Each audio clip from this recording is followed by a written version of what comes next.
Invitée du podcast Femme Actuelle de la journaliste Marie-Amélie Drouin pour Télé Loisirs et Femme Actuelle, Magali Ripoll, visage emblématique de N'oubliez pas les paroles sur France 2, s'est confiée sur les rapports qu'elle entretient avec les autres participants de l'émission. Chanteuse, pianiste et accordéoniste, Magali Ripoll a plusieurs cordes à son arc. Des qualités qui lui ont permis d'intégrer l'équipe de N'oubliez pas les paroles dès son lancement sur France 2 en 2007. Sa longévité dans ce programme fut l'occasion pour la journaliste Marie-Amélie Drouin d'aller à sa rencontre dans le cadre du podcast Femme Actuelle pour Femme Actuelle et Télé Loisirs. La choriste et musicienne est notamment revenue sur son arrivée dans l'émission et sur ses relations avec les maestros. Magali Ripoll, quels sont ses rapports avec les maestros ? En 15 ans de fidélité à N'oubliez pas les paroles, Magali Ripoll a vu défiler de nombreux maestros. Interrogée sur la question de savoir si elle et ses collègues musiciens faisaient partie de la famille des maestros, Magali Ripoll a répondu avec franchise, « On ne fait pas partie de la famille parce que si est leur groupe.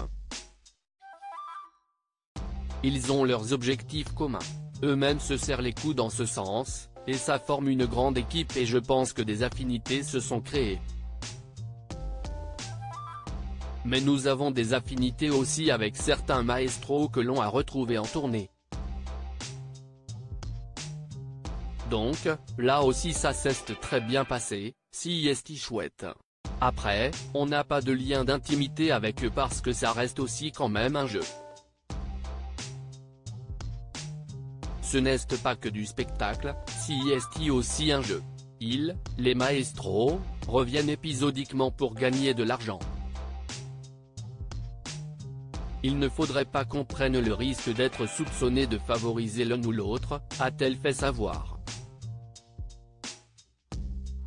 Les maestros et les musiciens de N'oubliez pas les paroles séparés au micro de Femme Actuelle, Magali Ripoll a également évoqué la manière dont elle et les maestros sont compartimentés au sein des locaux de l'émission, on ne peut pas prendre le risque d'être soupçonné de favoriser l'un ou l'autre.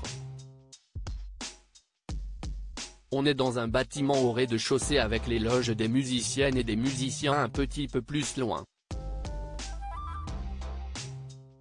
On est vraiment compartimenté aussi parce qu'on n'est pas censé être en relation avec eux les jours de tournage.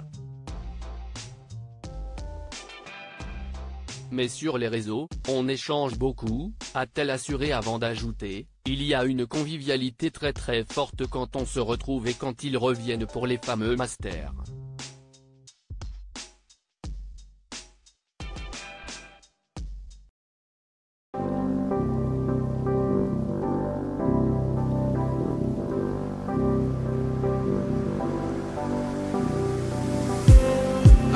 Just